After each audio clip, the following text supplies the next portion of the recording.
Assalamualaikum dear students, I hope you are fine. Welcome to Psychology with Muqaddas and Psyche Seeker. Today we are going to learn about feeding and eating disorders.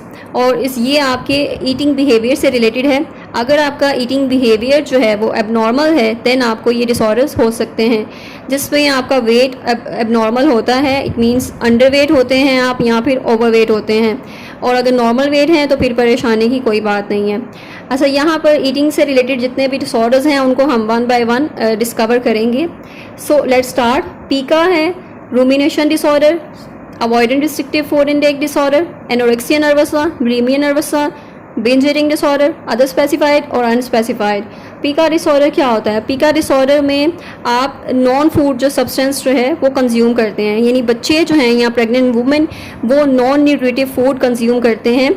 Non nutritive means जिसकी कोई nutritional value नहीं होती और उसमें कोई nutrition नहीं होती और फूड वो बिल्कुल भी नहीं है, बल्कि वो आउट ऑफ द फूड ही होगा, कंसीडर फूड की कैटेगरी में नहीं आती ये चीज़. जैसे कि बाल हो गए, रेत, मट्टी और ड्राइड पेंट जो है वो बच्चे खाते हैं. तो ये सारी चीज़ें नॉन फूड हैं, यानी फूड नहीं है और नॉन न्यूट्रिटिव है, इनकी कोई न्यूट्रिशनल वैल्यू नहीं है. ये एक मंथ तक अगर ये डिसऑर्डर ये रहता है तो हम इसको पीका डिसऑर्डर की कैटेगरी में रखते हैं, यानी ईटिंग डिसऑर्डर है ये.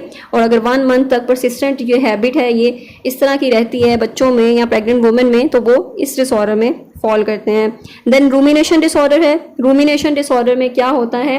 रूमिनेशन डिसऑर्डर बच्चों के साथ अक्सर होता है और बच्चे इसमें क्या करते हैं कि जो पार्शली डाइजेस्टेड फूड होता है, यानी half digested food, it means कि आपकी जो फूड होता है वो आपकी जो फूड पाइपलाइन होती है, जो एसोफेगस है, जो आपके स्टमक में पाइपलाइन जा रही होती है, तो उसमें से फूड जो है वो बाहर निकाल देते हैं.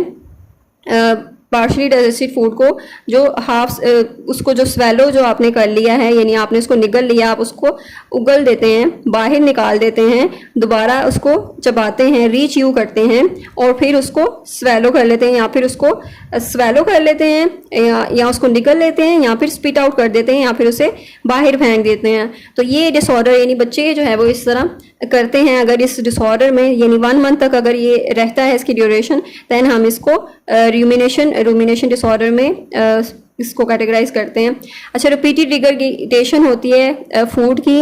इट मीन्स कि बार बार उसको फूड को उगलना, ठीक है, यानी हाफ जो है वो डाइजेस्टेड है या पार्शली डाइजेस्टेड फूड है, जिससे आप ब्रिंग बैकअप, आप दोबारा अपने मुंह में लेकर आते हैं, रीच्यू करते हैं या बाहर फेंक देते हैं या फिर उसको रीस्वेलो कर लेते हैं.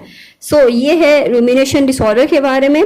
और रिपीटेड रिगर्गिटेशन जो है वो आपके गैस्ट्रोइंटेस्टिनल के साथ अटैच नहीं होनी है, कोई मेडिकल कंडीशन ना हो.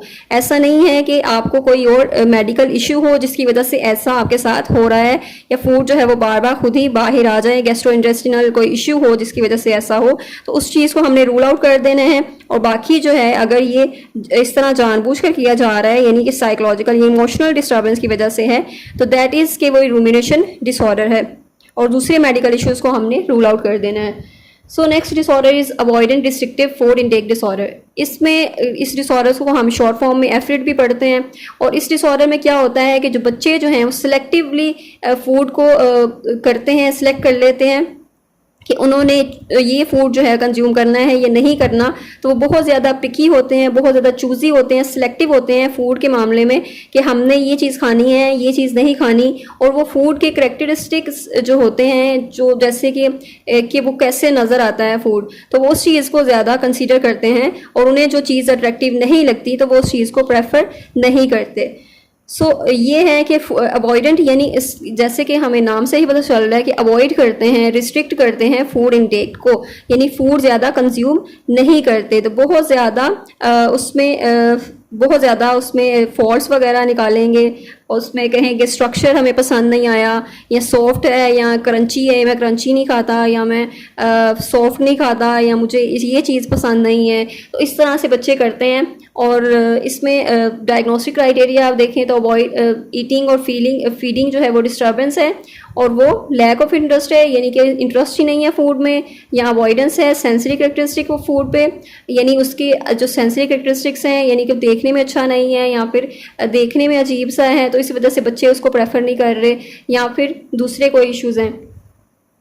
अब यहाँ पर जो उनका सिग्निफिकेंट, अगर वो फूड जो है वो कंज्यूम नहीं करते, जिसकी वजह से उन्हें ये कुछ सिम्टम्स हैं हमें एफिड में देखने को मिलते हैं, that is significant weight loss, उनका वेट लॉस हो जाता है। ऑब्वियसली जब वो फूड नहीं इंटेक करेंगे या फिर जो हेल्दी फूड है उसको कंज्यूम नहीं करेंगे और उनमें बहुत ज़्यादा ऐप तलाश करेंगे या बहुत ज़्यादा उसमें फ्लॉज देखेंगे और नखरे करेंगे, सिंपल फॉर्म में हम कहें तो नखरे करेंगे बहुत ज़्यादा, तो उसकी वजह से उनका वेट लॉस होगा, न्यूट्रिशनल डेफिशिएंसी होगी, उन्हें ऑरल सप्लिकेशन देनी पड़ेगी, मेडिकेशन देनी पड़ेगी जो न्यूट्रिशनल वैल्यू हो जिसकी, जिससे हम कहते हैं कि वो जो सप्लीमेंट्स होते हैं, जो वाइटामिन के सप्लीमेंट्स होते हैं, मिनरल्स के सप्लीमेंट्स होते हैं, तो वो अलग से वो देने पड़ेंगे ताकि उनकी जो वीकनेस है यानी वो कमज़ोर ना हो, न्यूट्रिशनल डेफिशिएंसी ना हो उनमें।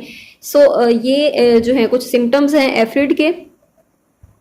और देन इसमें कोई एनोरेक्सिया नर्वसा या बुलिमिया नर्वसा वाली कंडीशन नहीं होनी चाहिए, उसको रूल आउट कर देना है। दूसरे मेडिकल इश्यूज जो हैं उनको रूल आउट कर देना है, या मेडिकल कंडीशंस जो दूसरी हैं या दूसरी जो डिसऑर्डर्स हैं उनको रूल आउट कर देना है, ताकि हमें यानी एफिड जो है वो हमें पता चले कि ये avoidant restrictive food intake disorder ही है। यानी फूड इंटेक को रिस्ट्रिक्ट कर देना, उसको रोक देना है, अवॉइड करना फूड को, that is avoidant food intake disorder. So specify करते हैं आप इसको कि फुल रिमिशन में है या नहीं, कि यानी फुल क्राइटेरिया मीट हो चुका था इसका, और क्राइटेरिया जो है अब वो have not been made for a sustain period of time, यानी अब जो है वो फुल क्राइटेरिया इसका मैच नहीं हो रहा, यानी कि वो रिकवर हो चुकी है डिसीज़।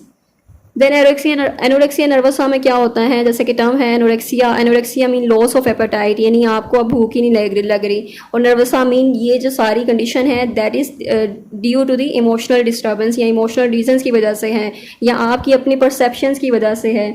और इसमें यानी देखते हैं कि जो इंसान है, जो इंडिविजुअल है, बहुत ज़्यादा कॉन्शियस हो जाते हैं अपनी बॉडी इमेज को लेकर, उन्हें लगता है कि वो मोटे हो रहे हैं या कहीं से वो फैट हैं, तो वो इस वजह से अपने आप को फिट रखने के लिए या फिर वो स्लिम नज़र आने के लिए या स्लिम स्मार्ट होने के लिए वो बिल्कुल जो है वो भूखा रहना शुरू कर देते हैं, खाने को छोड़ देते हैं, दैट इज़ एनोरेक्सिया नर्वसा।